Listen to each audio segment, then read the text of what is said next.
All right, now let's talk about let's talk about the Celtics. We got the Celtics and the Nets. We talk about the Nets, that trio, man. 82 points.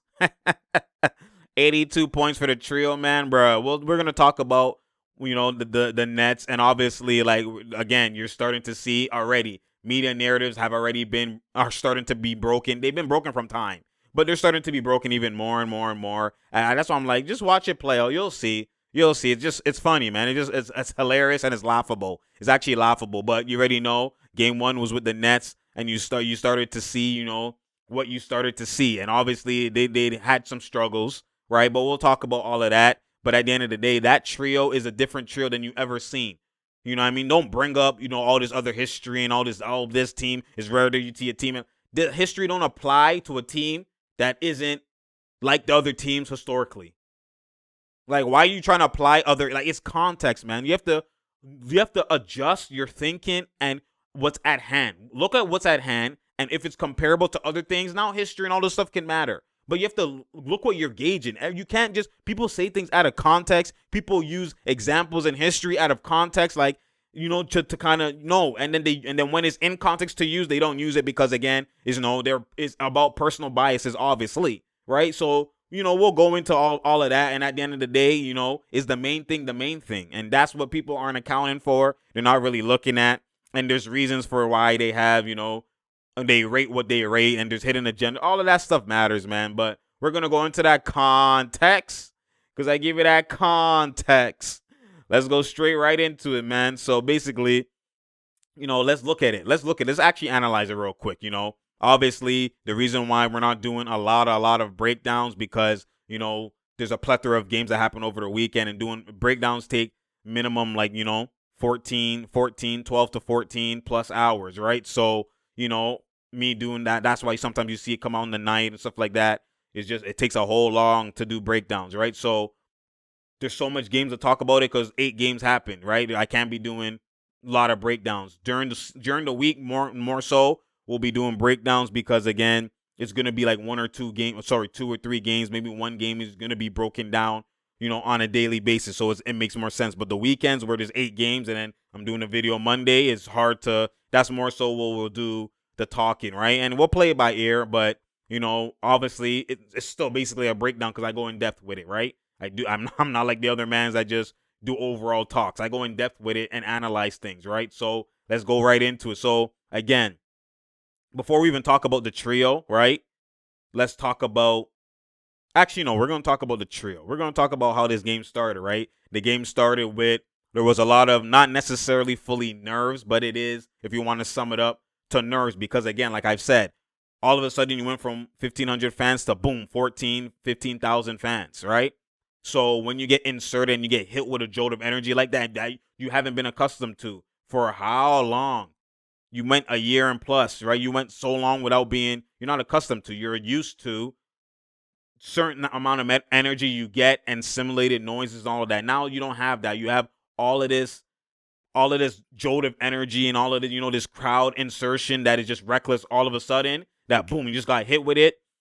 You have to get ingratiated. You have to get accustomed to. You have to get familiar with that. And that's why you've seen, stuff was kind of tight. Bunnies that they would normally make is missing, stuff like that. And you've seen the lull of, period of offense in terms of the trio and the Nets in general to start the game, right? Now, Tatum came out the gate going ham, right? And they were splashing. Even Marcus Smart was splashing. There was defensive breakdowns in terms of overhelping and leaving guys open. But Smart is not. He could shoot, but he's not like a knockdown guarantee shooter. You have to run at him OD. You kind of play it by ear. You have to earn it. Earn these closeouts. And that's what people don't understand. Like, it's game plans, right? If Tatum is the main guy, we're going to gap and all of that off of him. And then these other guys have to earn these. You have to earn my closeout. Because when I close out OD, then you run by me and then it's chain reaction. You're keeping the defense on their heels and keeping them rotating. So we are going to gap and we're going to pick poison, right? We're going to choose. We don't want Tatum to score. We want these other guys to shoot. You got to earn my closeout. So what happened? Smart is splashing out the gate. Now you're going to earn my closeout. We're going to change and we're going to adjust. Now we're going to run to you. I'm not going to help as much. I'm going to gap and run back. Like, there's certain things I'm going to do and adjust. So, you know what I mean? There's so many adjustments within a game that the naked eye doesn't see if you don't have that eye.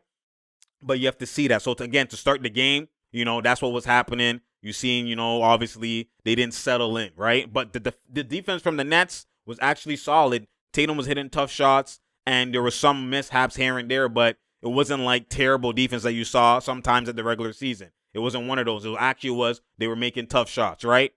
The defensive game plan only little bit adjusted where they were more physical with Tatum on the catch. He basically had he had 0 field goals in the second half. So you've seen the defense that just destroyed all these cap narratives, right? Switch everything and we lock up, right? We lock up and you've seen the Nets actually lock up, gang rebound, all of that type of stuff. And you've seen, obviously, that's why the game turned around, because when their offense clicked in and they settled offensively, now you've seen you got to match us. Can you score with us? We're going to lock you up. You're going to have to hit tough shots, but we can live and die by tough shots because we have all-world ability from these three. And they stuck to the same game plan, the same locking up, and you've seen the defensive intensity. And look, you've seen how much did they score? 93 points, right? Come on now. And even they scored 40 second half points, 43 or whatever it was. 40 second half points. And look what you've seen. 40 second half points, right? So when you look at it from that perspective, they were locking up. Their offense wasn't even clicking like it was. But they actually, the thing that they said they can never do is they can't rely on their defense. So can they outscore you? Look what they just did in game one. In game one, they actually won this game off of defense. Because their offense wasn't elite like that, like it's supposed to be. I mean, it was in moments, obviously, but 104 points when this team averages 120 something. They actually won the game off of defense, and then eventually their offense picked up a little bit or more than what it was. So they actually relying on defense. So already in one game, the defensive narrative has already been broken and been shown as cap. Oh my God, the Celtics, they don't have Brown and so it's different. Yes, it is, because Brown in this series would be so crucial because your bucket getters have to be the bucket getters. That's what the Nets game plan principle is. Play elite defense and switch everything, and you're going to have to kill us one-on-one and score tough shots over us. And we can do that, can you? And that's what it's going to come down to, and nobody can match the all-world trio. They can't match them. And this is what people are going to say, I know. So now that forget the defense now. Let's go further. They're going to talk about they didn't move the ball. They didn't do this. You can't win. They ISO'd so much. You can't win a ring just doing the ISO. I'm like, dog, y'all apply other history that has transpired, and you're trying to apply it to a team that historically is not like any other team you've ever seen. So that's already out of context. That's already doing a disservice. That's already wrong assessment. Already. Because the things that the other teams of old couldn't do is because they didn't have the 3 best ISO scorers in the game right now is on one team. Harden has been how many leading scorer? They even saying he's Kobe and just scoring. He's the best offensive player of this era because of the 30 points he's been doing, an average and all of that he's been doing in Houston. He's on one team. KD, who's already top 3 all-time ability ever. If you really know the game. At worst, let's say, okay, top 5. Ability, we're talking about skilled. Come on now. On one team. Then Kyrie, the number 1 skilled point guard of all time. That's not even a debate if you really know what you're talking about. On one team. So you have the 3 most skilled players. Harden might not be the most skilled shooting guard ever, obviously, but he's probably top 5 shooting guard ever. If you want to go further, top 6, top 7. Because you have MJ, Kobe, you have Wade, right? But Wade's skill isn't even on because he lacked the 3 ball, right? But even then, he still had post up. So even then, whatever. You want to get into that. Some people could. But then after that, who do you have? It has to be Harden. Top 4, so he is top 5. Skilled shooting guard. Come on now. But top 3 skilled, like in this era. So you have never had a team like that. So why are you bringing up things you saw of history of other teams? Oh my God, you never seen a top 22 defensive team or a team that's low. This will be the lowest defensive team to ever win a ring. This and that and the third and blah, blah, blah, blah, blah. I'm like, dog, Why aren't you're talking about you never seen this and you're focusing on the defense, which is already capped, but why aren't you focusing on the offense? You've never seen 3 elite scorers like this on one team.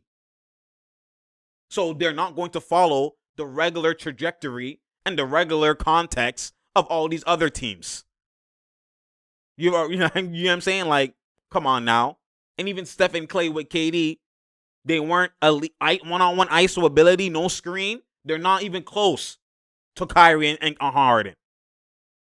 Not even close. So now, also too, I'm not saying they should just be doing one-on-one every play. A lot of the times it was one-on-one for majority of the plays. It was. I'll probably say 70 to 80%. But the reason why it was like that was because the Celtics switched everything. So they played it by ear. Because the Celtics switched everything, like they were trying to do actions, but the Celtics switched everything. So now we just went to the mismatch. KD had Tristan Thompson on him. We go to that. KD with everybody on that team is a mismatch. Kyrie, go to work too. Harden, they would switch. When Harden was having the ball, they run a screen and they put Thompson on him. That's when they'll switch and start dancing. Right? They you know what I mean? They were literally trying to pick poison off the mismatches. And yet they even were missing bunnies they would normally make. Especially KD. KD don't go 10 for 25. That's not him. And he was missing bear rattle, boom, bounce. Like normally these are buckets, right? So like they felt good. Pull-ups, all like he missed some that he wouldn't even make. So imagine if KD with those same amount of shots was normally what KD is, 14 for 25, 20 for 25. You know what I'm saying? Like high efficiency. That's a blowout. And we didn't even bring up Harden and bring it up Kyrie. So when you look at it from that perspective, man, like the reason why they were one-on-one, and a lot of it was because of the principle that the Celtics applied. Then what happened? Because they were actually second half scoring a lot and they were going on runs. You see in the third quarter run, KD and Kyrie went on. They scored all the straight 22 points, straight, just them two. And this is why I was telling people, oh my God, and I don't want to knock on Harden and make it seem like he's not elite. He is. But like I said, because he lacks mid-range ability and he lacks coming off screens and pulling and he lacks certain abilities incomparable to those two, KD and Kyrie, is not the same. He has weaknesses offensively in terms of ability, right? When you now look at the wide range and variety of ability. We're not looking at the specific ability he already has. We're talking about multiple. Okay, can he pull mid-range? Can he do step-back middies? Can he do, can he post up? Can he do that? Nope, that's not part of his game. That's different. All the KD and Kyrie could do that. Can he come off a screen and pull in the gaps and curl screens and come off the screen and pull up and one dribble pull-ups? That he doesn't have that ability. It's strictly one-on-one ISO with the step-back threes or the one-on-one ISO with the blow-by. That's, even though he's so elite with that ability, it's two types of abilities. While the other guys have 50 abilities. So, that's why I say, based off of just looking at that and looking at that personnel and the arsenal, it's going to be hierarchy, KD, Kyrie. Some days Kyrie, KD, but it's going to be those two, 1A, 1B, and then Harden will fit in where he fits in. Now, his playmaking is going to be crucial and all of that type of stuff, but when they cut off the playmaking, it's those two first and then him. And that's why you see throughout the season when they played as a trio, his shots were the least amount in terms. You saw when he came in, even in the press conference, we know who KD and we know who Kyrie is. I'm coming in to be a playmaker, be a point guard. And this is why they knew that.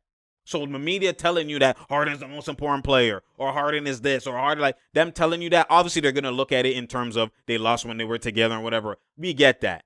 But it's playoffs, regular season, yes. But in a playoff scenario, how much assists, how much playmaking can Harden really do? Like you saw when a team switches everything and forces ISO. This is why his shot attempts are going to be low. This is why, you know what I'm saying? Like, and it's not that scoring is everything, but when it comes down to it, scoring is everything in the hierarchy. Everything also matters. Like, no one's saying Harden isn't crucial. No one's not saying that. But when you come and disrespect KD and you disrespect Kyrie, you know what I'm saying? Saying that Harden is going to be, he's the one he's the main guy. He's like, stop this. It's not. He knows this. The team knows this. And what you see on the play with the footage, and if you watch the film properly with the right eye, you will see this. It's KD, Kyrie, and then Harden. That's what it is. And that's what it's always going to be. Unless now Harden now gets a mismatch and he's just frying off the mismatches or whatever. He's going to try and play him. He's going to go to those guys. And that's what it's always been. Go look at the 8-9 games now they've played together and look at the shots distribution. There's a reason for this. He's the playmaker. All-world point guard playmaker. And nothing's wrong with that. That's necessity. But the pure playmakers and the guys who are just playmaking, and you know what I mean, they're not. Go look at the history of the game now. When you want to apply history, the playmaker is never the main guy and the reason why a team wins. Never, never, never. It's all about a bucket because you can cancel playmaking. If we are in tune defensively, we can cancel playmaking. You can't cancel bucket getting. You can't. You could try. You can't. And the playmaking actually opens up if my bucket getting is on that tier. As opposed to we playmake, but we can cancel that. We force you to score now. And Harden could score now. Don't get it twisted. So really understand what I'm trying to say. It's just in terms of them three, what the hierarchy is with the big three. Now look at that. With the trio, 82 points. 82 points. And what some say, if you could look at it with a struggle, 82 points. Come on now. Like, bruh.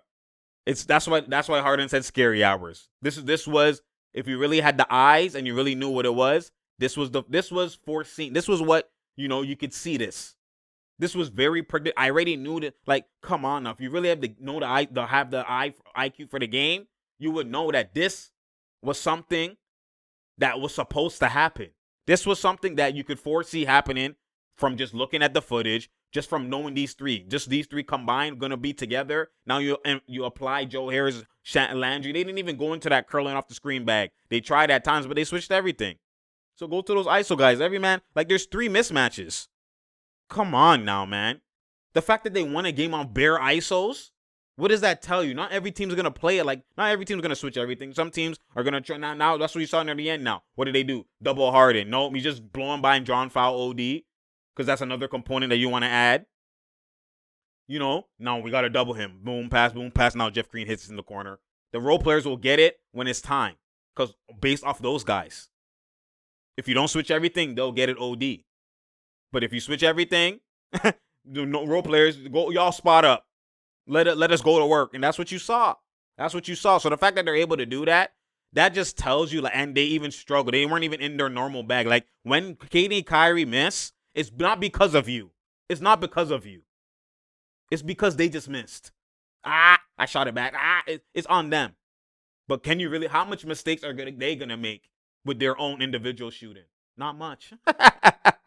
Not much. The defense, there's nothing y'all could do defensively. There's nothing. I don't care who, Ben. Don't matter who is on him. No matter who. There's nothing y'all could do defensively. You're going to start seeing that. And this is game 1. They're only going to get better and better and better and better and better. And then when it's time, that's why when people were saying, oh, they should have a cakewalk. No, because if they have a cakewalk, now it's going to look like a cakewalk, people, like when they start slapping people. But in terms of competition, oh, you should have got the number 1 seed so you could have this team and then this team. Listen here.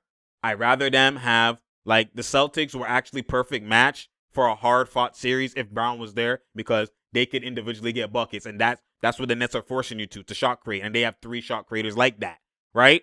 But, again, you've seen the elite defense KD has. Like, you've seen, like, he's starting to ramp up. You've seen what's happening. It's just his defense and his aggressiveness on offense, and you've seen what it is. It's starting to trickle down to everybody else. But at the end of the day, what's happening? You rather them have a tougher road, especially for their first year together. You rather them have a tougher road, so then when they need to be at clicking well at all cylinders is the finals, they've been there, done that in terms of they've been through it all. I'd rather that than, have a cakewalk and then now the finals come and then it's kind of, it might look like a Clippers bubble where, and I'm not, first of all, it will never look like that. But you know what I'm saying? And you're putting it up in the air where now all of a sudden they get hit with new things they never seen. Elite, the number best team in the West is coming and boom. And then all of a sudden, and then you could get chaos. No, we've been through tough series. And that's what you saw literally for the Raptors was the same thing when the Raptors won the ring. Every series was a tough series. Even Orlando, they got tested with the first loss. And then boom, slap. Philly, you already know what it was. Bucks, you already know what it was. And then when Golden State came, obviously with the injuries, but they were ready. So that, people always want to look at, other situations where it's easy. Look at the Lakers when they won. Every series was actually a tough series. Even when they slapped them, it wasn't like doo-doo teams they were facing. Like, come on, now it was the West, the Wild Wild West. So, when you look at it, everything I saw in game 1 was just confirmation. KD had a scary, scary fall. Like, God was protecting KD. I don't know how this man landed like that. I thought his shoulder dislocated him and popped out. Like, I don't know, and he bounced. He even bounced on. Like, that's crazy. Like, KD, man, you gotta, when you go for that layup, I know you want the and one, but come on, look at, like, just throw it up there and look. You know what I mean? Look at the fall, man. He went for the layup, and obviously then he got undercut, and he's still looking at the bucket, and then boom. But God protected him because that man double bounced on his shoulder. You lay your head on my shoulder. Let me not. But he double bounced twice on his shoulder and all that. You know what I mean? And the fact that he just got up just like that, like nothing happened, and still was able to get buckets. Like, come on now. And then LeBron gets grabbed by Chris Paul. And then they're gonna say an excuse. Oh, that's the reason why he got in. Like, bruh, come on, man. Like, let me not, because I already know how y'all gonna get. But there's actors, and then there's mans who aren't actors. You know what I'm saying? there's a difference. There's a difference. So anyways, you already know, man. At the end of the day, like, now it's not like the Celtics can't game plan or can't do something different. But at the end of the day, like, the Nets are only gonna get better. You're gonna start seeing something special, man. And everything's already special with this playoffs with the fans. Like, I'm just so excited, man. Like, I'm so amped, because woo, you have I feel the energy through the TV, man. I feel the energy through the TV, yo. Like, we getting back to what it's supposed to be. And this is what I anticipated. I already knew that this 2021 playoffs was coming to be a real one, barring no injury. This is going to be a real, like, this is going to be one of the finals for the playoffs, everything for the ages, man. The ratings are going to get back. You're going to start seeing everything come back to what it's coming back to. So, we in for a treat, man. We in for a treat. Even just look at the first day. We in for a treat, man. It's gonna be exciting, man. It's gonna be exciting, man. You gotta love it.